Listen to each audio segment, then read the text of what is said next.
ছোট্ট করে একটা স্ক্রিনশট মাইরা রাখি। ওরে ওই তো গ্রুপে আছে দেখা যায়। আমার মাইক অফ, দাঁড়াও মাইকটা অন করি। ফারুক ভাই, আপনার কাছে একটা অনুরোধ থাকবে, আপনি এই ভিডিওটা ইউটিউবে আপলোড করেন না জানি।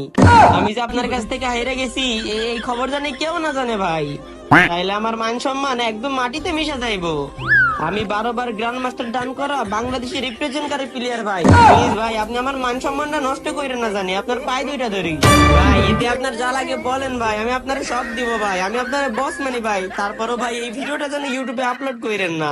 কেন বাবা বাসাদন, তুমি না বাংলাদেশের রিপ্রেজেন্ট করা প্লেয়ার? আমি তো রেকর্ড কইরা ফালাইছি, এইটা তো আমি এখন ইউটিউবে আপলোড কইরাই দিমু। ভাই আপনি আমার মান সম্মান এইভাবে খাইয়া দিলেন, আমি এটা কোনোদিনও ভাবতে পারি নাই। আচ্ছা আচ্ছা ঠিক আছে, যাও, তুমি যেহেতু এত করে বলতেছো আমি এই ভিডিওটা আপলোড করব না, তবে একটা শর্ত আছে। আচ্ছা ভাই, কি করলে আপনি এই ভিডিওটা আপলোড করবেন না বলেন? বেশি কিছু না, তুমি জাস্ট তোমার নিজের মুখ দিয়ে বলবা যে আমি ফ্রি ফায়ার একটা লেওরা প্লেয়ার, আমার কোনো টাইম আছে না।